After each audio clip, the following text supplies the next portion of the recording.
सभी को नमस्कार। आज हम इस वीडियो में चर्चा करेंगे क्लास 12th के पेंटिंग सब्जेक्ट के एग्जामिनेशन की। इसमें हम समझेंगे कि पेंटिंग का थ्योरी का एग्ज़ाम किस तरीके से होता है, उसमें क्या क्या आता है और हमें उसे किस तरीके से करना चाहिए, तथा इसके साथ साथ उसका दूसरा पार्ट जो प्रैक्टिकल फॉर्म में होता है उसको भी समझने की कोशिश करेंगे कि उसमें हमें किन किन बातों का ध्यान रखना चाहिए। जैसा कि आप सभी विद्यार्थियों को ये क्लियर है कि हमारा जो पेंटिंग का एग्ज़ाम होता है वह 2 पार्ट में डिवाइड होता है। पहला पार्ट जो होता है वो थ्योरी जो कि 30 नंबर का होता है और दूसरा पार्ट जो होता है वह प्रैक्टिकल जो कि 70 नंबर का होता है। तो आज हम पहले बात करते हैं थ्योरी एग्ज़ाम की। थ्योरी यानी सैद्धांतिक जो ये एग्ज़ाम हमारा होता है ये 30 नंबर का जो कि 5 सेक्शन में डिवाइड होता है। हमें हर एक सेक्शन को बहुत ध्यान से पढ़ना और समझ कर करने की ज़रूरत होती है। पहला जो सेक्शन होता है इसमें शॉर्ट क्वेश्चन होते हैं जिनका आंसर हमें एक शब्द में देना होता है। प्रश्न के साथ साथ 4 या 5 ऑप्शन होते हैं, उनमें से हमें एक सही उत्तर ढूंढकर लिखना होता है। सेक्शन फर्स्ट में इस तरीके के 6 प्रश्न होते हैं जो कि एक एक नंबर के होते हैं, इसलिए इनको बहुत ध्यानपूर्वक और बहुत सटीकता के साथ आप सभी स्टूडेंट्स को करना चाहिए। उदाहरण के लिए अगर आपसे प्रश्न किया जाता है कि राजस्थानी शैली के लघु चित्र किस माध्यम में बने हैं और आपको ऑप्शन दिए जाते हैं कि तैलीय रंग, पेस्टल रंग, जल रंग या एक्रिलिक रंग, तो आप इसका सही उत्तर जल रंग चुनकर अपनी पुस्तिका पर लिखेंगे। इन सभी प्रश्नों के बाद आपका सेकंड सेक्शन स्टार्ट होता है जिसमें अधिकतर आपसे 3 प्रश्न पूछे जाते हैं जो कि 2-2 नंबर के होते हैं। इन सभी प्रश्नों के उत्तर देने से पहले आप सामान्य निर्देश जरूर देखें, क्योंकि प्रश्नों के उत्तर के लिए कुछ शब्द सीमाएं निर्धारित की जाती हैं, जैसे कि 30 शब्दों में उत्तर दीजिए या 50 शब्दों में इसका उत्तर दीजिए। तो आप सभी विद्यार्थी इस शब्द सीमा और समय सीमा का जरूर ध्यान रखें। प्रश्न को ध्यान से पढ़ें और उसके उत्तर को देते हुए किन बातों का ध्यान रखना है उन चीज़ों को जरूर जानें। उदाहरण के लिए जैसे कि इस खंड में अगर आपको प्रश्न दिया जाता है कि निम्नलिखित में से किन्हीं 3 लघु चित्रों की संयोजन व्यवस्था का मूल्यांकन संक्षेप में कीजिए। विषय दिए जाते हैं सलीम का जन्म, गोवर्धारी कृष्ण, हजरत निजामुद्दीन औलिया और अमीर खुसरो, राधा बनी ठनी या झूले झूले पर कृष्ण। तो जैसा कि हमने पहले की एक वीडियो में भी इस बात को अच्छे तरीके से जाना था, राजस्थानी लघु चित्रों के वर्णन को करते हुए उन बिंदुओं को यहाँ पर आप जरूर ध्यान रखेंगे। जब भी आपको कोई चित्र विषय दिया जाता है तो चित्र का विषय, चित्रकार का नाम, किस शैली या उपशैली में वह बना, उसका समय या काल क्या रहा, किस माध्यम और तकनीक में उसे बनाया गया है और उसका संग्रह कहाँ पर है। इन सभी बिंदुओं को लिखते हुए फिर बाद में संक्षेप में आप उस चित्र के संयोजन व्यवस्था का वर्णन करेंगे। वर्णन करते हुए आप इस बात का ध्यान जरूर रखें कि आपका उत्तर स्पष्ट हो, सटीक हो और शब्द सीमा के अंदर ही निहित हो। आपके बहुत ज़्यादा लिखने से आपके नंबर ज़्यादा नहीं आते। हमने पहले भी चर्चा की कि आपका स्पष्ट और सटीक उत्तर ही आपको ज़्यादा नंबर दिलाता है। सेक्शन 3 में आपसे 2 प्रश्न किए जाते हैं जो कि 3-3 नंबर के होते हैं। इनकी शब्द सीमाएं थोड़ा सा विस्तार लिए होती है। प्रायः ये देखा गया है कि 100 शब्द से 150 शब्दों के बीच में इनके उत्तर दिए जाते हैं। उदाहरण के लिए जैसे कि दक्कनी लघु चित्रकला के उदय एवं विकास पर प्रकाश डालिए, या दक्कनी लघु चित्रकला शैली के विकास के 3 विभिन्न चरणों का संक्षेप में वर्णन कीजिए। तो जब आप इस चीज का वर्णन करेंगे तो सामान्य सी बात है, थोड़ा सा विस्तार आपके उत्तर का होगा। इस तरीके के विस्तार वाले उत्तर को, बड़े आंसर को आप पॉइंट वाइज उसका उत्तर बनाकर लिखेंगे तो बहुत क्लियरिटी के साथ एग्जामिनर को समझ में आएगा। तो आपको ये उत्तर पॉइंट वाइज देने हैं कि उसका विकास किस तरीके से रहा, किस शैलियों का प्रभाव उस पर रहा, किस तरीके के चित्र विषय उसमें बने, कौन कौन से कलाकार रहे, कौन से चित्र बहुत अधिक प्रसिद्धि लिए हुए थे।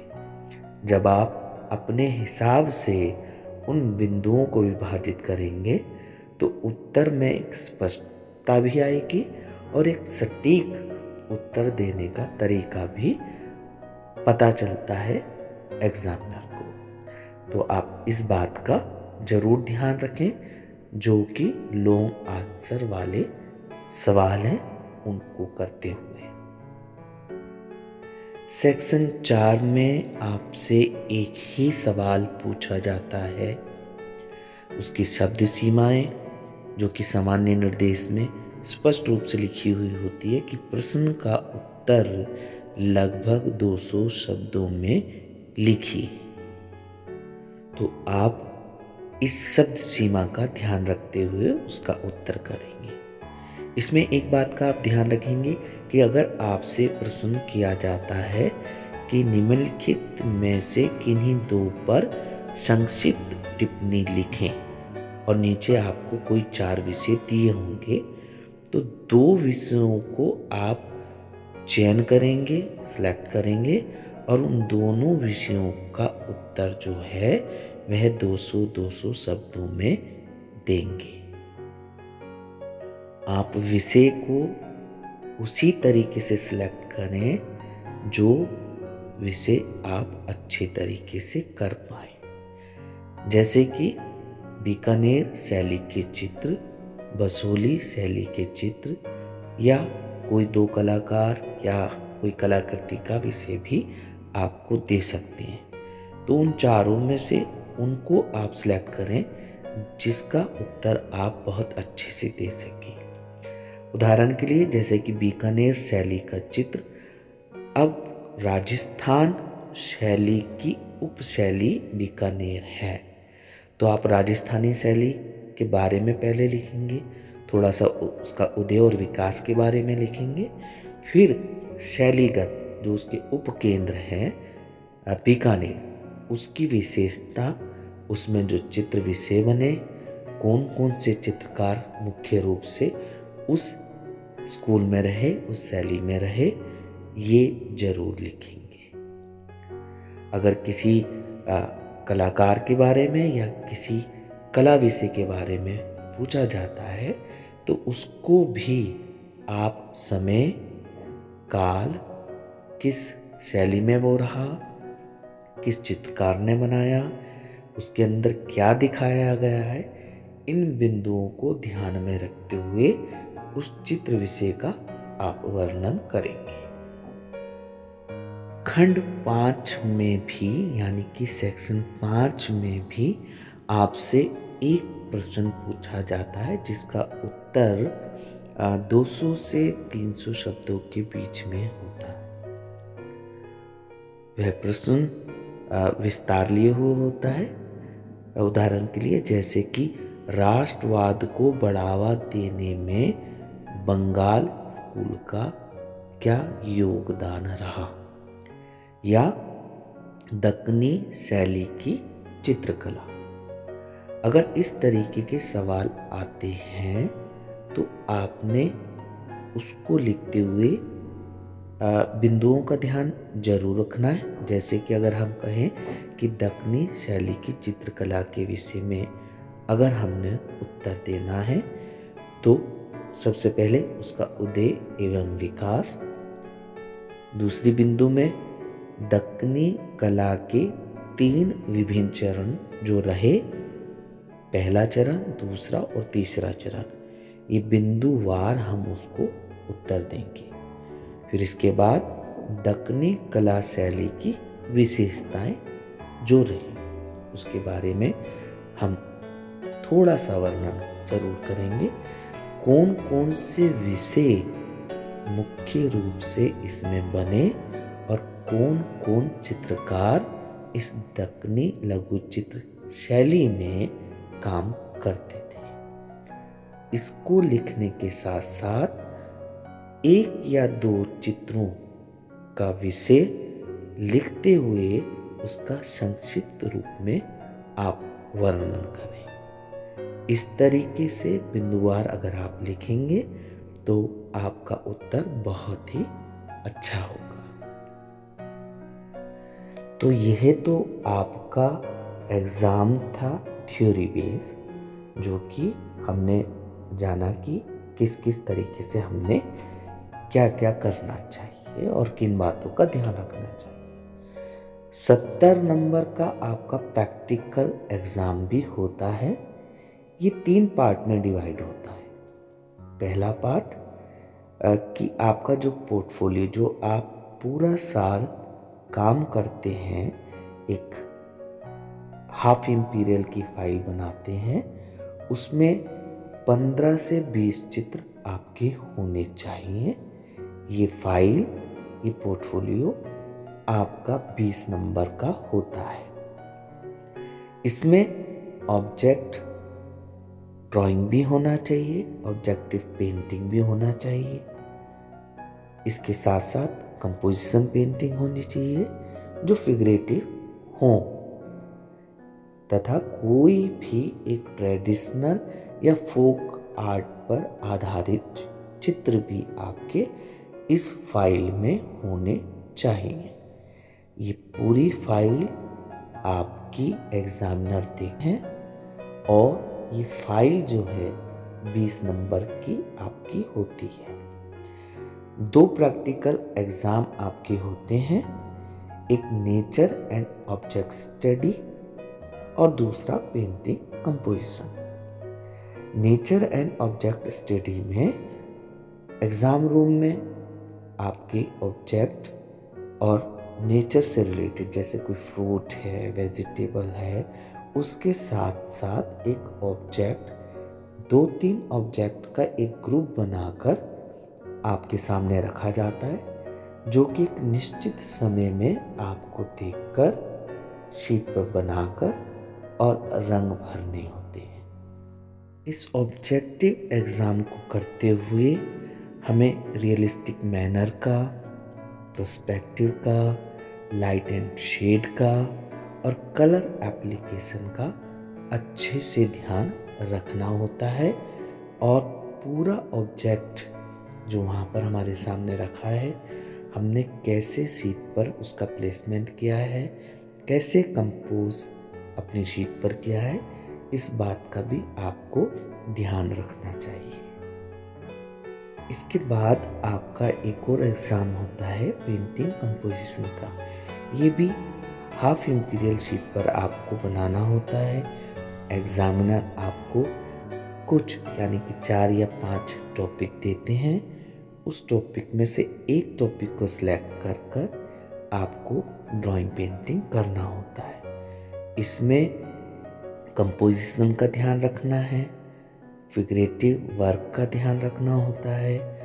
आप pastel colour, tempera colour, acrylic colour, water colour या पोस्टर कलर किसी भी मीडियम का आप यूज़ कर सकते हैं। आपको जो ध्यान रखने वाली जो बात है वो मेन ये है कि जो भी विषय पर आपको चित्र बनाना है वह विषय आपके चित्र में एकदम क्लियरिटी के साथ नजर आए। Light and shade, perspective, composition का अरेंजमेंट, इन सभी बातों का ध्यान आप अपनी कंपोजिशन में जरूर रखेंगे। यह दोनों प्रैक्टिकल एग्ज़ाम आपके 25-25 नंबर के होते हैं। 20 नंबर का आपकी फाइल, टोटल मिला के 70 नंबर का प्रैक्टिकल एग्ज़ाम आपका होता है और 30 नंबर की थ्योरी, सभी को मिला के 100 नंबर आपके होते हैं। इस 100 नंबर में से आप अधिक से अधिक नंबर ला सकें, इसलिए जो आपको बताई गई बातें हैं उन पर आप बहुत अच्छे से ध्यान रखें और अपना काम बहुत अच्छे तरीके से कंप्लीट रखें। उम्मीद है आप सभी विद्यार्थियों को इस वीडियो में बताए गए पॉइंट्स ज़रूर समझ आए होंगे और आप इन सभी पॉइंट्स का ध्यान रखते हुए आप अपने एग्ज़ाम की तैयारी करेंगे और अपने एग्ज़ाम को बहुत अच्छे तरीके से करेंगे। आप सभी को all the best. Next video में हम मिलेंगे, तब तक के लिए नमस्कार।